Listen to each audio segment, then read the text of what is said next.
Welcome to Grapes and Debates, a podcast where we'll uncork some incredible wine and debate varietals of issues within the restaurant industry, one glass at a time. And now, your hosts and owners of SoNapa Grille, Adam Barringer, Chris Botting, and Joe Bates.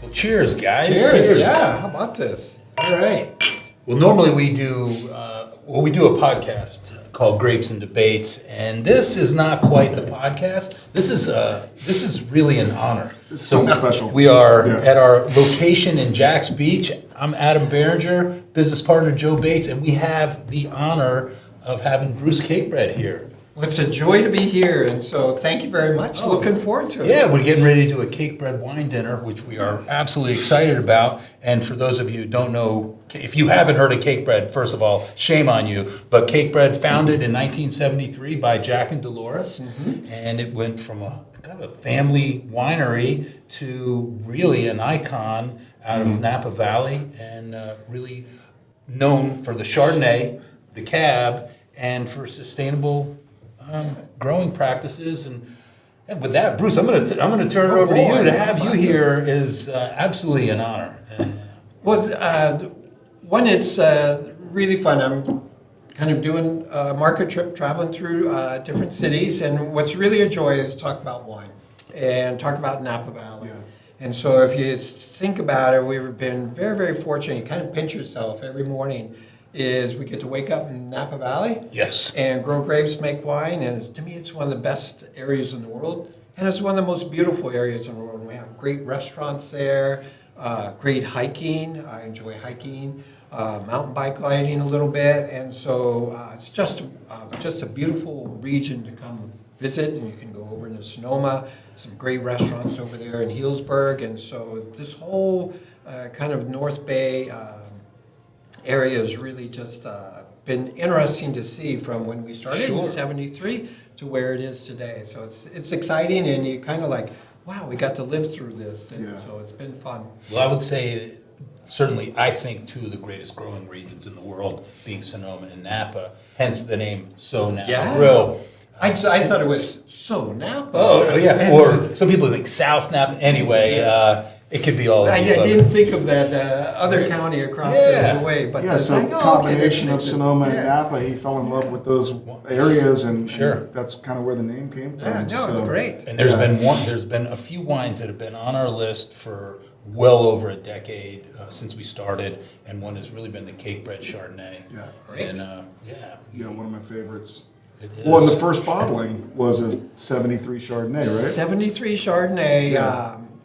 So how we landed where the winery is today, right in between Oakville and Rutherford, right on Highway 29, is my grandfather started auto repair. Is this a true story? Yeah, this is true. Okay. 1926, he started auto repair in downtown Oakland. And so over the years, my grandfather run the garage, and as well as my mother and my grandmother, it was kind of a family business. And the people who were good friends of my grandmother, Helen Sturdivant, they moved up to Napa Valley in the 50s. They had 400 acres up in the hills that they're running cattle, because that's what you did in those days. Sure. And then they had an old head train, about 15, 20 acres of varieties we don't hear of today. It's like Sauvignon Vert or Alicante Boucher. And that went into either white or red. And so it went up to the co-op, and that was it. And in 1972, there was a good frost that went through, and the Sturdivants were getting older. And so my father's up taking pictures for this wine, taking pictures of the winery and the winemakers.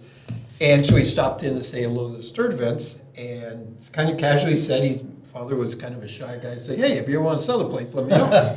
And by the time he got home, this was before cell phones, Mrs. Sturdivant called my mother and says, we'll sell you, we'll kind of like, here, take the vineyard. Because at that time, wine and wine grapes, it isn't what it is today. Right. It's kind of like, here, take it.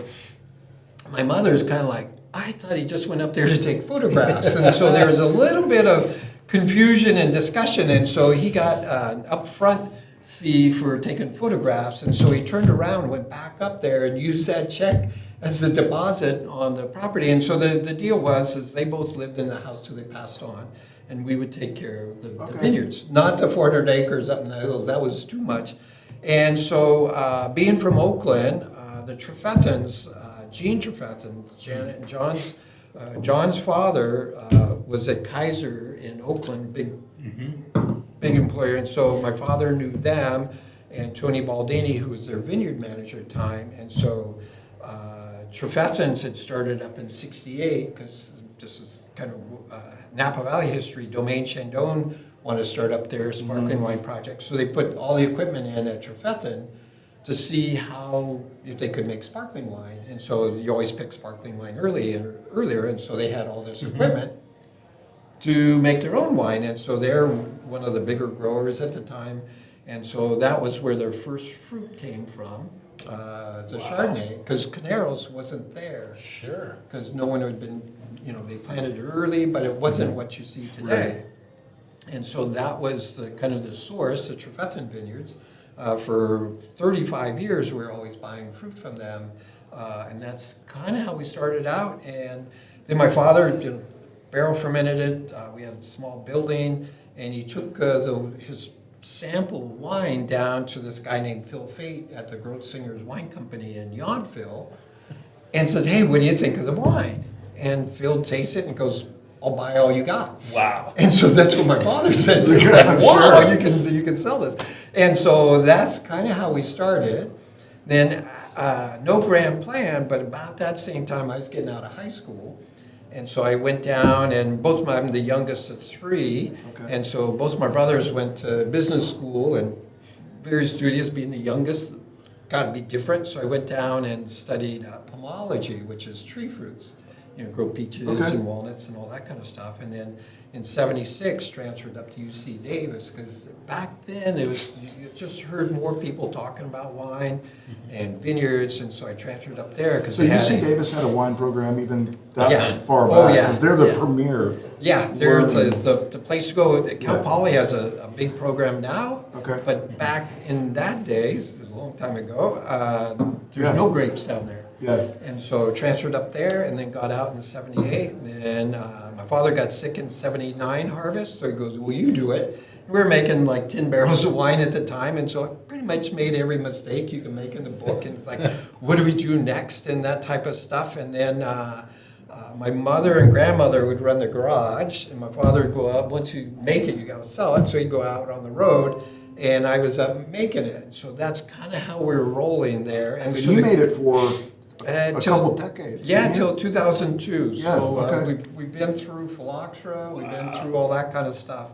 And it's just really a creative, exciting time, because everyone's sharing information of what's working, what's not working, and so there's a lot of just cooperation. There still is amongst the winemakers of like, hey, this worked. Like, wow, this is great. Yeah.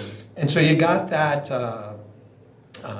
kind of philosophy, and I think this is what makes Napa Valley is Robert Mondavi kind of coined the term as a rising tide lifts all boats. And so that philosophy is kind of continues on today, and where the vintners in Napa Valley, really you promote Napa Valley first, then you promote your own wines. Right. And so if you get that, you want everyone, whether they're a big winery or a small winery, to be successful, and make sure the community is successful too. And so that's kind of, we can talk about later, but Auction Napa Valley, one of the bigger charity auctions, kind of proceeds go back into whether it's healthcare, childhood education, mental health. It's pretty impressive to see the industry be able to leverage the popularity of Napa Valley and to be able to give back to community, so that we have a strong community to be able to make sure that everyone's successful. Right. Again, rising tide lifts all boats. Sure. So it's a great place to live, because you have that interest in terms of making sure the whole community is healthy. That's awesome. And then we're an affiliate member of the Napa Valley Vintners Association. Great. Yeah, and we get. I don't know. We necessarily get anything from it, but we find out about. But we get to see all, auctions that are taking place, and different events, we're notified first. Yeah, that's But great. it's a really great organization and does raise a lot of money for good things. So let's talk about Cakebread's sustainability practices. Great, enjoy it. Yes. When we first started out, we just started out with the 20 acres right around the winery, and then as we kind of evolved, we started adding different properties, and one of them is our Hell Mountain Ranch, Dancing Bear. But now, today, we're very, very fortunate to have about 800 acres of vineyard scattered up and down the Napa Valley, and so we have a responsibility, being a family business, to make sure that that land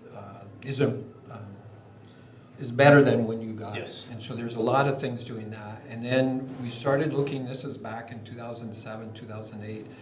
My brother and I decided, we really wanted to make sustainability an issue. This is kind of before climate change kind of came up. Sure. And so we got and this is just as simple as we wanted people to recycle their cans and glass. Right. Back in the day, Yeah. nobody was doing it. It's like one bag and we're done. And so we wanted to get everyone to recycle. And so Dennis dressed up as a bush, and I dressed up as Jolly Green Giant. Oh my God. In our employee meetings, like, we're doing this. And so you're not debating climate change, but we want you to change your behavior. Sure. So you can believe whatever you want, but we want you to change your behavior. And so it made an impact, because they didn't normally see us dressed up this way. Sure. And so everyone's like, yeah, let's go. Right. And so then we changed in the back of the cellar. And so Dennis left first, and then I kind of made my way back, and it's kind of like, where's my clothes? And so he took all my clothes. Only a brother would do this, and it hit him. So I walked around in Jolly Green Giant suit for a couple hours before he finally felt sorry. He's like, oh, here's your Right, clothes. yeah. So only in a family business you can do that. But we are able to really make that emphasis that we want to change our behaviors in terms of what we're doing. And then, we did it all in our vineyards, got Napa Green certified in our vineyards, and then we took on the winery in terms of reducing our energy use, our waste use, increase our recycling, reduce our water, and kind of go from there. And so we're very, very proud of that. The Napa Green programs are kind of local Napa Valley program. And then about 2.5 years ago, 3 years ago, we just joined the International Wine Climate Action Group, which is about 50 wineries around the world, and Torres and Jackson family wine started this program up. And what's interesting about this is it measures the greenhouse gases that we produce all the way out to tier 3, so it's getting the bottle to you guys. Okay. That we're measuring the impacts, and so what can we do to reduce that? So that's very exciting. And then with climate change coming up, and in the early days of climate change, it's like 2010, 11, 12, 13, people say, well, let's just go north. It's cooler up there. It's like, I'm of the age, I remember Butch Cassidy and Sundance Kid, and they go, let's go to Bolivia. There's no guards at the bank. And that's a joke that only certain people are going to know. But anyway, it's kind of like, well, let's just go north. It's cooler. And now you can't outrun climate change. Sure. You can go to the North or South Pole and you see the effects. Yeah. And so what we figured out is we have to figure out how to adapt to climate change to be able to grow fine wine grapes. And that starts out in our farming. And so just not us, but there's the whole regen farming practices that are going on, no-till, and it's all looking at the health of the soil. And the health of the soil means good microbes growing in there, whether it's bacteria or fungus, doing that. And this whole kind of movement, I think, started out when people started talking about trees. And so there's a couple great books. The Mother Tree, talking about trees in the Northwest and how they're all communicating each other underground. Or there's The Secret Life of Trees, where a German forester figured out that they're all kind of helping each other underground with connecting their mycelia between their roots.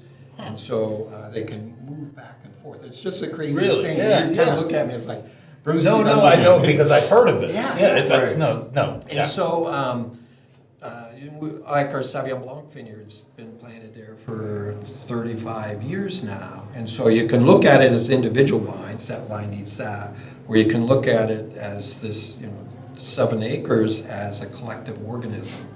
And so it kind of changes how you That's a think. cool way of looking at it, and I've never thought of that. So, yeah, something that's been there that long, they're all kind of mixing roots or sharing bacteria and fungi. And so the idea is to grow your cover crops, permanent cover crops, and you're really growing the roots. And then the microbes the roots will produce this exudate, which is basically sugars. They all kind of glom around that. They like that. Right. And so then the roots kind of says, you want more of this exudate of the sugar. The bacteria, the fungi goes, yeah. And say, well, you have to go get me nutrients and water to feed me. Instead of having the root go out and find it, the fungi will send out mycelia to mine the soil and come back and give it. Yeah, so it's just the craziest You're thing. clearly passionate about Yeah, it. it's just slightly. So This is amazing. I've never Yeah. thought of it this deep. When No. you think, okay, the roots got to find the water, they're going to go down to get the nutrients, but to think of it a step Well, now further, there's something bringing the water bacteria, back to the root. that is Yeah. crazy So- to think about. part of this is what we're trying to grow is a healthy soil biome in the soils, and so that these vines have a bigger root system to be able to withstand the extremes that we're seeing in climate change. And so if you have a well-developed, healthy soils, they'll do that. And the other cool thing is, so you have all this bacteria and fungi around your root, is that if you get, say, like a nematode, kind of attacks, and the nematodes are going to carry a virus in their vine, and pretty soon you get virus spread, they will kind of crowd out those pests. Wow. And so they'll keep your vine healthier, because instead if you just use NPK kind of chemical fertilizers, it's a salt, and it'll burn those microbes up. This way, it keeps that population there and kind of keeps them from being the only bad bug in town. And so this kind of creates that competition and helps prevent some of those pests coming into our roots. So as a wine lover, what's this do for the bottle? What's this do for the wine? Yeah, so it's one is Because your average wine... yeah. No, this is And I'm really... saying we're not this even is- average no, wine drinkers, no. and this is beyond our... Yes. This Yeah. is, well, it's interesting because you'll see that people start talking about regen farming, regenerative farming. Kind of, well, what's that? I know organic, I know biodynamic. What are they talking about? Because it's a little bit undefined. Where you're organic, you have a CCOF, and biodynamic has their rules. And this is working towards your site and figuring out what's the best for your site. And so this gets into this no-till farming. And they're doing this in the Midwest, and vineyards, people are moving on to it. And so it's pretty exciting to be able to see this. And so the reason why you go no-till is if you have all this infrastructure of mycelia going through your soil, you run your disc or your ripper through it, and it breaks out all up, and then they have to go again. Then also if you have your cover crop, all your grasses up on top and plant material on top, now with this heat spell, it'll kind of insulate your soil so your soil doesn't get so hot, and keeps the vines a little bit cooler too. So it's a way to kind of help mitigate with climate change this impact. This is pretty cool. And then the other thing is, just learning this, is you don't plant like a monoculture of your cover crop. And so you're going to have different plants growing, are going to grow differently, different roots, and they're going to attract different bacteria, so you have more of a diversity of bacteria instead of just growing a monoculture. The average wine drinker has no idea kind of the depth of what goes into getting No, those this is grapes amazing. from the vine to your bottle to your glass, and kind of the mindset of these artists. Really, and I will say, to your point too, and kind of further talk about sustainability. And I was out there for a month last year. I spent the whole month of September, made it to Cakebread, had a great time.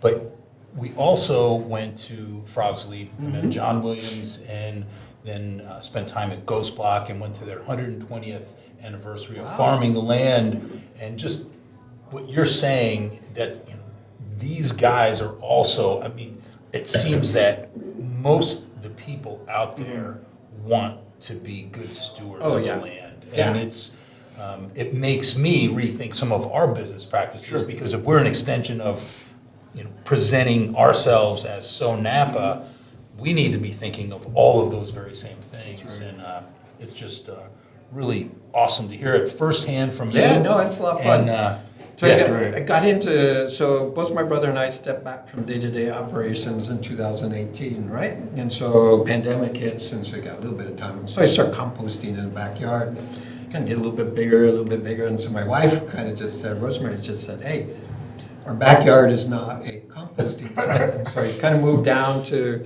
one of the vineyards down the River Ranch and started there. And today we're doing about 700 tons of compost. Wow. And so we're using the pumice and the stems from the winery.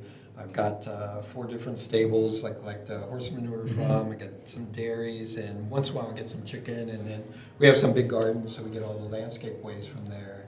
And so doing that, and then I got into vermicomposting, which is worms, and then you can take that, and then you can make compost tea out of it, which is all. What you're doing is just growing all the microbes that come out of it, and then you spray that back out onto your vineyards. So that's the way to be able to get all these microbes back out there. So it's just the wildest thing. That is really fun. But anyway, it all started off a pandemic. Finding a winemaker and that special relationship is not easy. You've had Nikki Williams now. You said this is her second vintage coming up. She had to be on board with all this stuff you're talking about, I imagine. How long was that interview process? No, those are simple. This is simple stuff. There's no. It's kind of like let's go and let's go. How fast can you go? So I know you got to find somebody like. Okay, so this is going to be kind of a later question.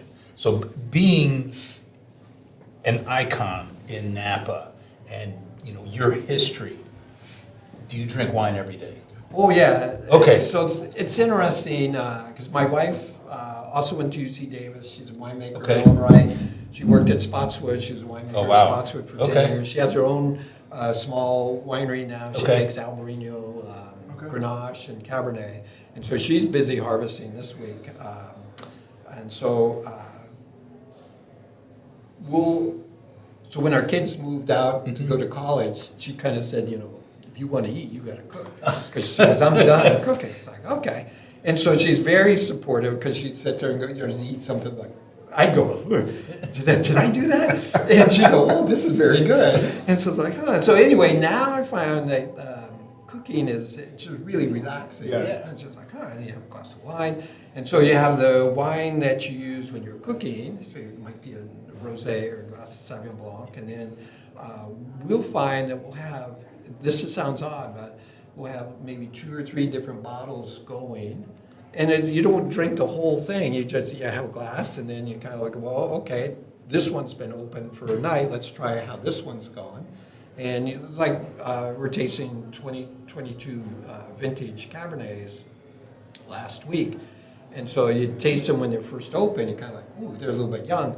But you come back the next day and kind of like, oh, those are really good. Right. And so it's just kind of going through it. And so you're always trying different wines. Well, we did that today. We opened a bottle and let it sit out on the table for a couple of hours, and it tasted completely different. Oh, yeah. This was it. 2 hours later. Yeah. No.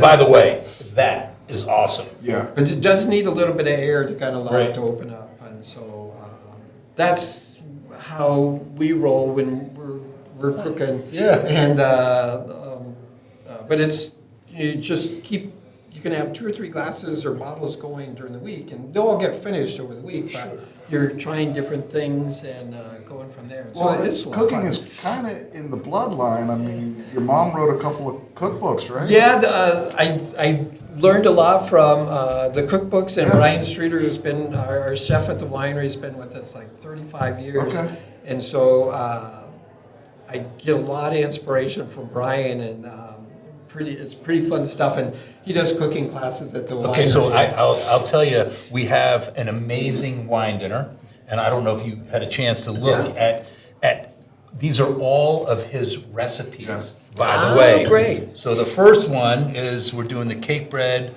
North Coast Sauv Blanc, and that's going with a grilled street corn flatbread. Oh, page 64, right? No, it's off the website. Next one is the Cakebread Cellars Napa Valley Chard, going with a lobster, tomato, and corn salad. Third course, Cakebread, Two Creeks, Anderson Valley Pinot Noir, going with the pork adobe tacos. Yeah. Fourth course is Cakebread Napa Valley Merlot, which we have right here in front of us, going with elk chili with Mexican chocolate and lime crema. And then the fifth course, which is the final course, is going to be both cabs. It's going to be the Napa Valley cab and also the Dancing Bear, and that's going to be with smoked tri-tip and sun-dried cherry mole sauce. So all from your chef with our chef's spin And on I'm it. sure that we go. will, I'm That'll sure be that we will exciting. do it justice. We will, Yeah, I'm we looking will. forward Well, to listen, it. thank you so much, Bruce, for Great, being here. Bruce. Let's Thank get set you. up for this wine dinner. Perfect. Thank you. Thank you. It's a pleasure. Yeah. Great. Thank you, guys. Awesome. Yeah, Thank looking you. forward to it. Perfect. We need to get